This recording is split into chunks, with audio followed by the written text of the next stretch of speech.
सभी मित्रों को एक बार फिर से मेरा प्रणाम और एक बार फिर से स्वागत है आपका मेरे YouTube चैनल पर। आज दिखाते हैं आज की ब्लॉग में रिंकी की बारात जो आ रही है बेरीनाग से। बने रहिए ब्लॉग पर। तो दोस्तों, ये है हमारी रामपुर की मार्केट जहां पर बारात आ चुकी है और आपको दिखाते हैं आज की ब्लॉग में बारात जो बेरीनाग से आई है और कैसे पहाड़ों की बारातें होती हैं उसको दिखाते हैं। तो ये है हमारा सुंदर सा गांव धपोला सेरा, जिसके ठीक सामने है महादेव और इधर है गोपी वन का क्षेत्र। और ठीक इस तरफ अगर हम जाते हैं तो वह है हमारा गांव धपोला सेरा। और ये कुछ करते हैं नहीं, बस खाली फोन में वीडियो बना देते हैं। अरे कम से कम तुमको जीवित तो रख रहा हूँ मैं मोबाइल के अंदर। मोबाइल के अंदर क्या हम जीवित है यार जी। जी रहा है आदमी। तो यहाँ पर बन रहा है बारात के लिए खाना। भाई हाँ सर। ये साथी तो दिन में भी बोलने लगे अब तो। अरे ये तो कभी भी बोल लेंगे, इनका कोई भरोसा थोड़ी है। तो पूरियाँ बन रही हैं यहाँ पर बारात के लिए। दिन का हिस्सा भी खा जाएंगे। और ये बम्बई वालों को दो ना इसको जरा। मेरे हाथ में क्यों टेंशन। ये है दाढ़ी बाबा भाई साहब, आपने आज दिखानी थी शक्ल, इधर कल कहाँ थे? तुमने देखा नहीं, आप मोबाइल में देखे थे आपने कल चश्मा पहन। तो यहाँ पर बना है बारात के लिए खाने की व्यवस्था की गई है। ये है ग्रीन सलाद। भाई साहब क्या क्या है इसमें? सर इसमें क्या क्या है? ग्रीन सलाद में क्या क्या है? प्याज है, खीरा है,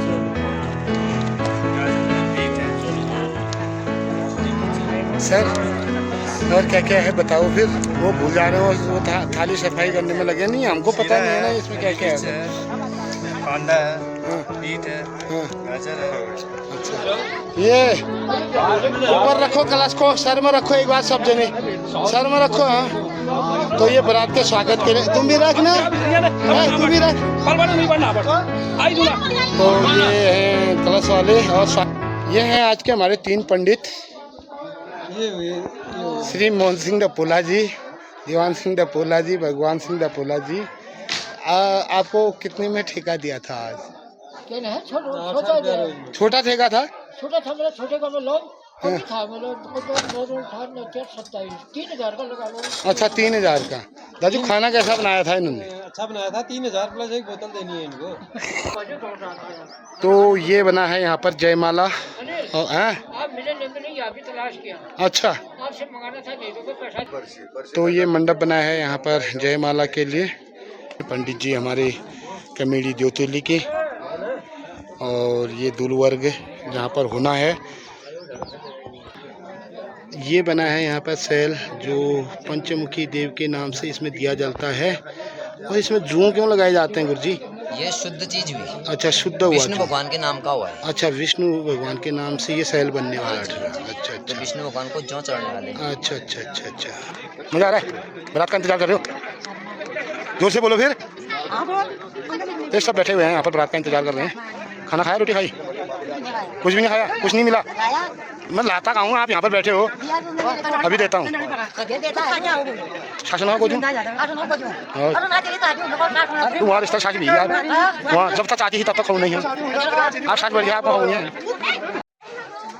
ये बिरेंजी हैं जो पढ़ने वाले जगह में बैठा। आनंद आ रहे हैं ना, घाम लग गया तो मिल में क्यों नहीं बिछाया आपने अपने सर के ऊपर कुछ? हेलो पुत्र, कैसी हो? कितना किराया था आपका यहाँ आने का? है ना, बम्बई से। चार्ज कितना देना है आपको? चार्ज कितना देना है? किसका चार्ज? मेकअप का। अच्छा गुड्डू, इसका चार्ज कितना है? 30,000 में हुआ है। जूते तो दुल्हन तैयार हो चुकी है।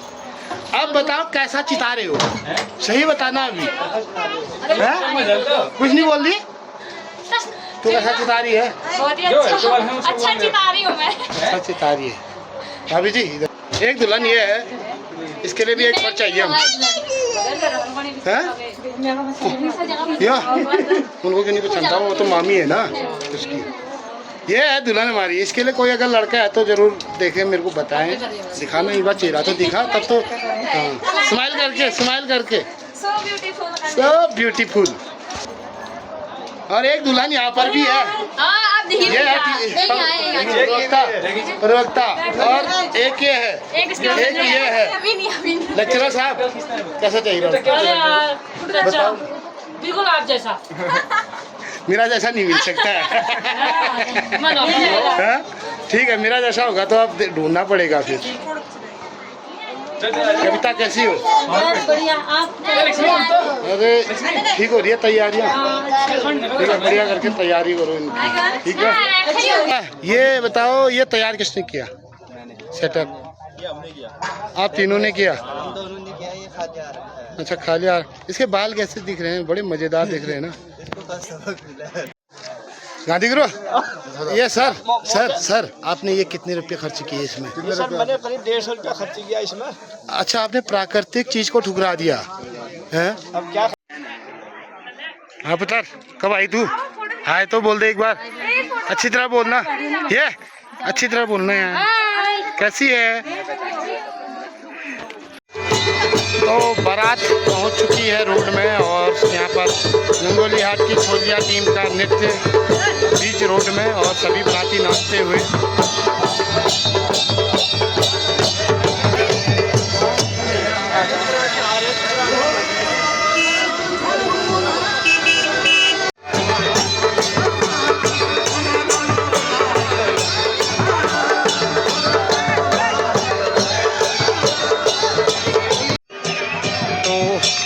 बारात में सबसे पहले आता है निशान, जिसकी पूजा की जाती है।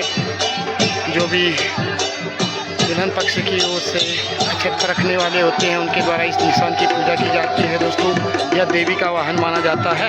ये है कैमरामैन जो बर पक्ष की ओर से हैं, और ये हमारी लड़कियां जो बर के स्वागत के लिए आती है।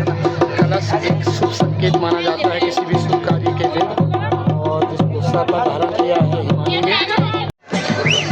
जो वर पक्ष की ओर से महिलाएं यहाँ पर सम्मिलित हैं, बालिकाएं सम्मिलित हैं, वह धीरे धीरे प्रवेश करते हुए हमारे आंगन की ओर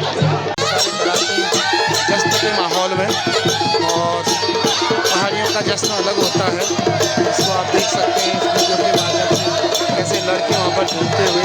और जो टीम है यहाँ पर छोलिया नृत्य की, वो गंगोली हाट की मशहूर छोलिया नृत्य जो पूरे कुमाऊँ में फेमस है।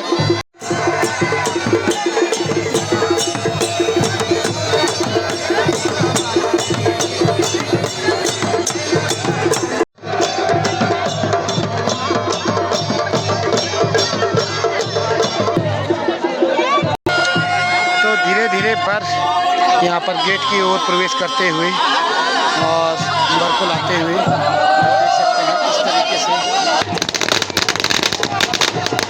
तो आतिशबाजी भी होती है साथ में बरात के।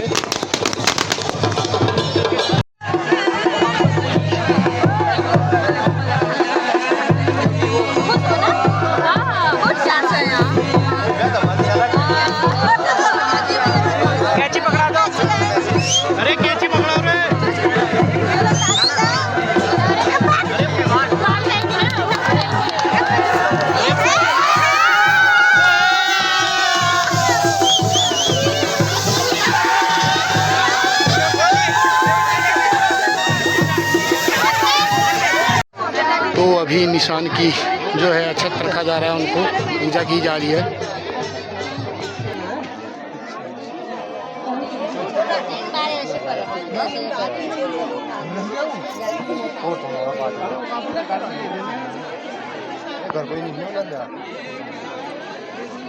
तो अभी बर का स्वागत करते हुए अक्षतों के साथ अक्षत रखने का जो हमारी रीति रिवाज है पहाड़ की, उसको यहाँ पर दुल्हन पक्ष की जो माँ है और चाची ताई लोग वो इसको करते हुए दूल्हे का स्वागत और आशीर्वाद देते हुए उनको।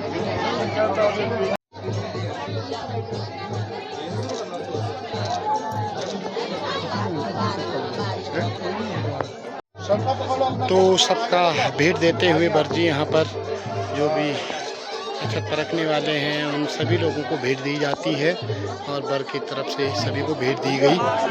तो पंडित जी के पैरों को धोते हुए यहाँ पर करंदा, तो आप वर के पाँव धोए जा रहे हैं।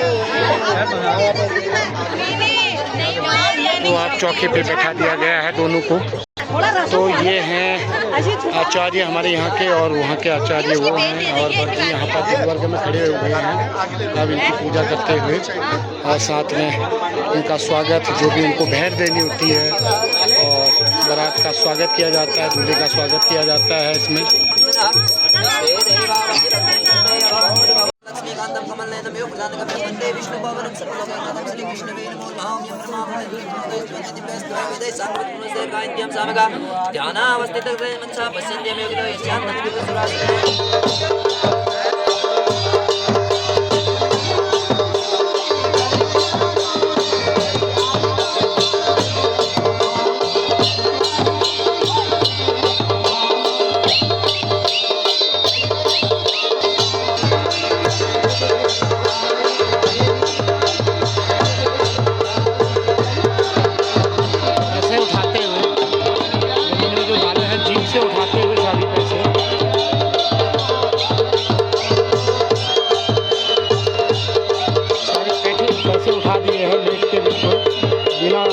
सहारे पे तो गणेश जी की पूजा करते हुए यहाँ पर दुल्हन के पिताजी।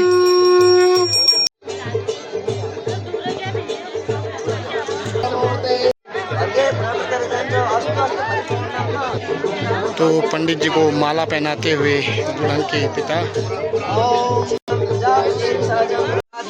तो आचार्य को अंगूठी पहनाते हुए सोने की स्वर्ण मुद्रा।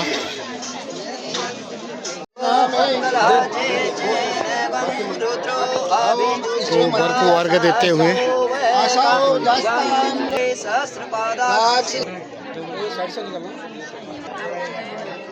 अंगूठी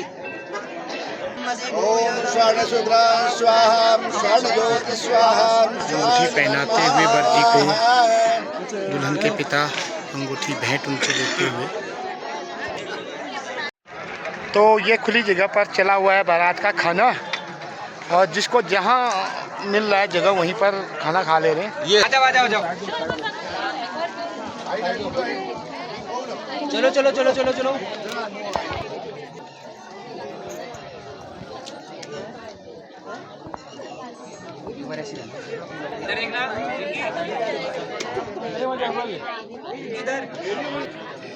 अब आगे बढ़िए।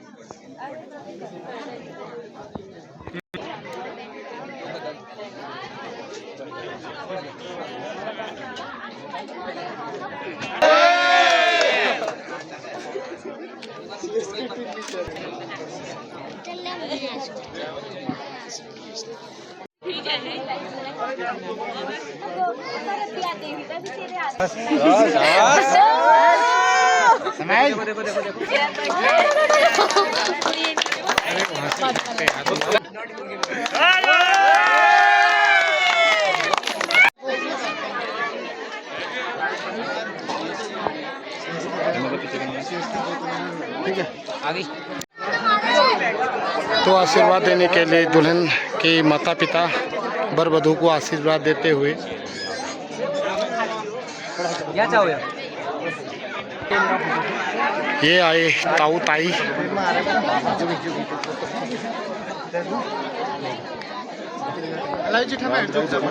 ताऊ ताई अभी आशीर्वाद देते हुए, ये भी ताऊ ताई।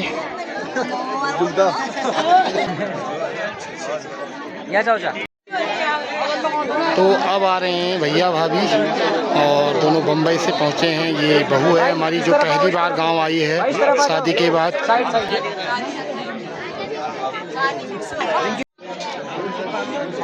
इधर देखो।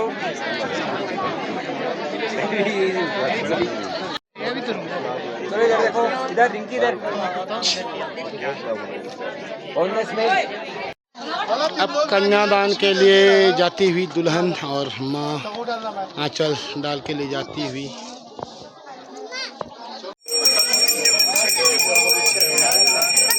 तो अब कन्यादान की प्रक्रिया यहाँ पर शुरू हो चुकी है।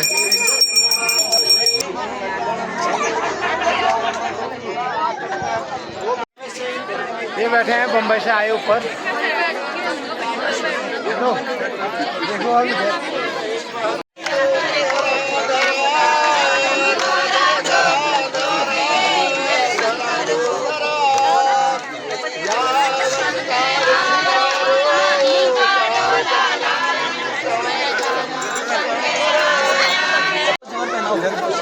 दिखाओ दिखाओ।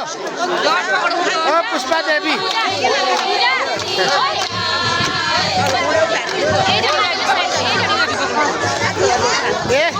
एक आज मांगो,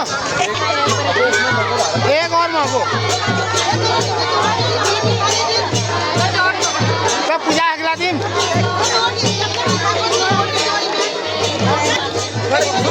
तो हमारे पुराने रीति रिवाज के हिसाब से जो कपड़े बदले जाते थे इस तरीके से वाड़ लगाकर, और ये वाड़ लगाकर की लगाने वाली प्रथा आज भी चली है, क्योंकि ये हमारे हिंदू धर्म और शास्त्र में इसके बारे में बताया गया है। तभी उसको भी दिखाओ फिर।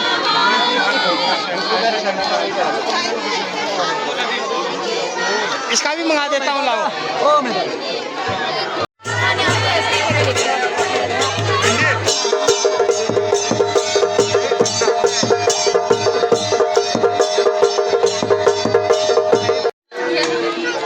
तो कन्यादान की प्रक्रिया शुरू होते हुए गड़वे की धार जो कहते हैं, जब वो डाली जाती है तो तब कन्यादान किया जाता है। यही मुख्य कार्य है जिसमें हम कन्या का दान करते हैं। तो गड़वे की धार यहाँ पर डाली जा रही है दुल्हन की माताजी के द्वारा, और यही कन्यादान का मुख्य यही रस्म है जो मुख्य रूप से की जाती है, कन्या का दान। और ये गड़वे की धार देकर कन्यादान किया जाता है। सारे व्रती यहाँ पर देखते हुए कन्यादान की इस पवित्र रस्म को, जो कन्या पक्ष की ओर से की जाती है कन्यादान, और हम अपनी लड़की का दान करके दूसरे परिवार के हाथों में अपनी लड़की को सौंपते हैं। यह सबसे बड़ा दान है। तो कहते हैं दानों में सबसे बड़ा दान कन्यादान होता है। इस कन्यादान की रस्म को बेटी वाला अक्सर निभाता है, इसलिए कहते हैं जिसकी बेटियां होती हैं वो सबसे बड़ा दानी होता है। कन्यादान से बड़ा कोई दान नहीं है।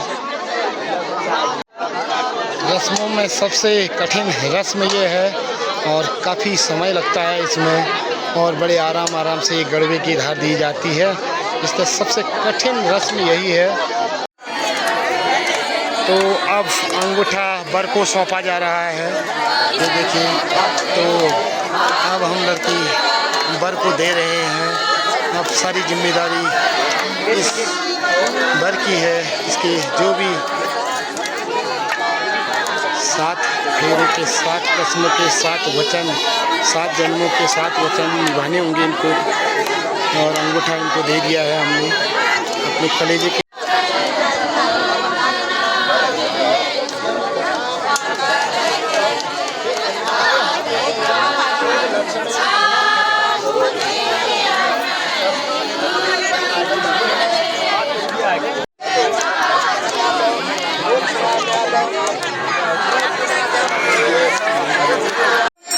तो अब अंगूठा बांधते हुए दो अजनबी एक दूसरे के जीवन साथी बनने वाले हैं। तो ये जो पिछौड़े के कपड़े हैं इसमें गांठ बांधकर इनको गठजोड़ किया जाता है। तो यही हमारे हिंदू धर्म की संस्कृति है, रस्म है, रीति है, रिवाज है।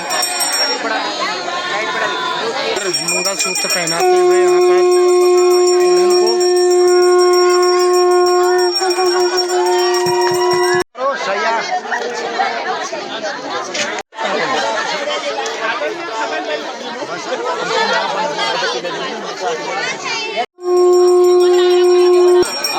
तो अब दुल्हन को सौंपा जा रहा है वर को उसके माता पिता के द्वारा। और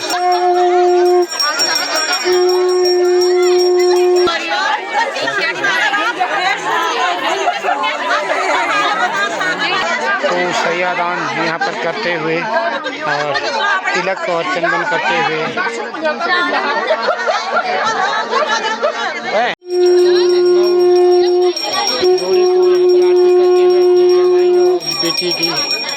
पिता और साथ ही उनको आशीर्वाद भी देंगे। अब पीछे के बाद आशीर्वाद दीजिए। कौन है बुलाओ सबको। तो आशीर्वाद देते हुए यहाँ पर नए जीवन की ये है दुल्हन के माता पिता।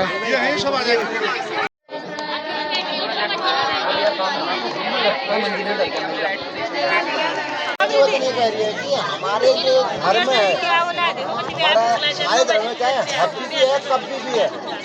हब्बी में क्या है, हम लोग जो है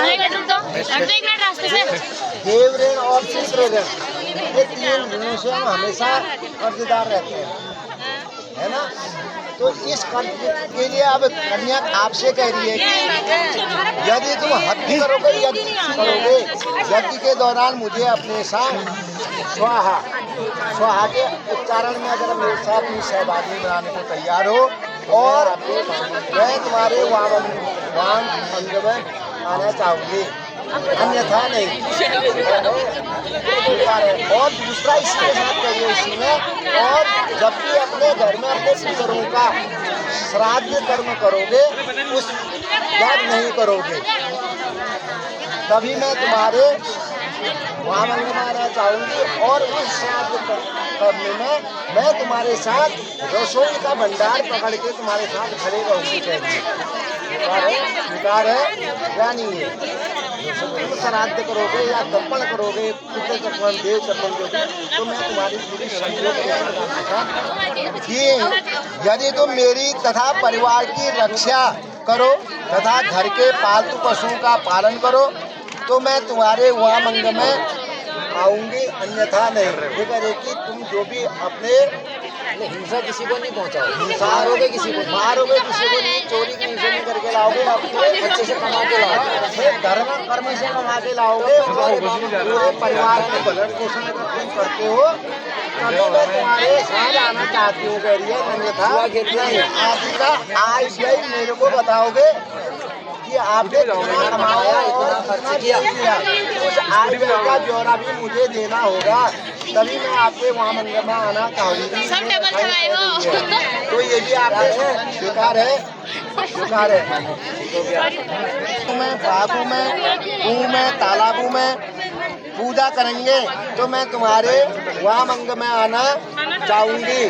क्या ये आप कि जो पांचवा वचन मांगा, तुम कभी भी कोई यज्ञ करोगे या घर में कोई भी अनुष्ठान करोगे, उस अनुष्ठान में या कहीं तीर्थ यात्रा में जाओगे तो उस तीर्थ यात्रा में तुम मुझे अपने साथ ले जाओगे या अकेले जाओगे?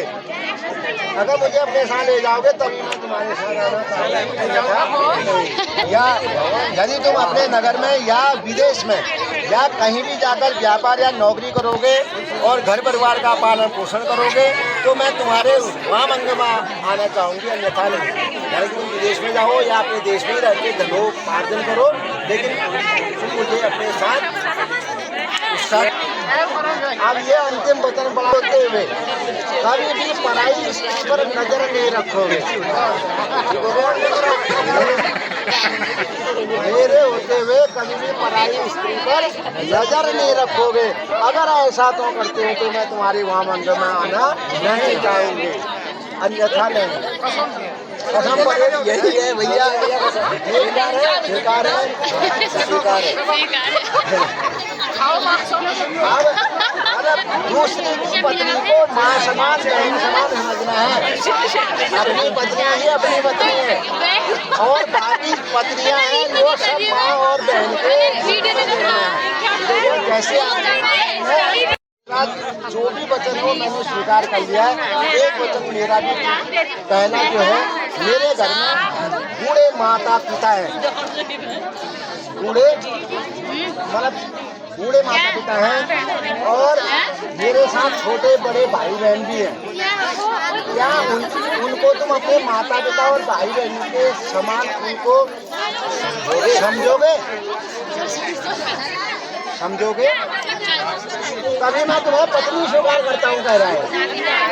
तभी मैं तुम्हें पत्नी स्वीकार करता हूँ। दूसरा वचन कह रहा है, मैं कभी भी, ये पति पत्नी के लिए बड़े ध्यान से सुनना, कभी भी मुझे बीच समाज में मत टोकना, कह रहा है। ये वचन बोलने के लिए है अगर कभी आजकल अधिकतर तलाक होने का मेन कारण यही भी है, हम एक दूसरे की भावनाओं को नहीं समझते हैं। कभी गुस्सा भी आ जाता है तो आपने अपने सहेलियों के बीच में अपने पति का अपमान नहीं करना है और अपने दोस्तों के बीच में पति का अपमान, अपने पति का अपमान नहीं करना है। कभी गुस्सा भी आ जाता है तो अकेले कमरे में ले जाकर उसे समझा लो, समझाओ, प्रेम पूर्वक समझाओ। समाज में नहीं लग जाता कि और कोई कार्य नहीं आ रहा, मैं बता देता हूँ, मैं कर देता हूँ करके सिखा देती वो पुरुष आपके लिए भी है। लगा देना चाहिए। हर पुरुष पर आप नजर नहीं रखेंगे, हर पुरुष को भी आप जो है भाई समान, उसको बेटा समान समझेंगे, तभी मैं तुम्हें अपनी पत्नी स्वीकार करता हूँ। मैं देश में रहूँ, मैं विदेश में रहूँ, कहीं भी रहूँ, तुम्हारी सबसे बड़ी जिम्मेदारी मैं लेता हूँ। लेकिन मेरे अनुपस्थिति में किसी पर तुम्हारे मंत्र बहुत संबंध न हो या उससे कोई मैत्री न हो। मतलब ये हुआ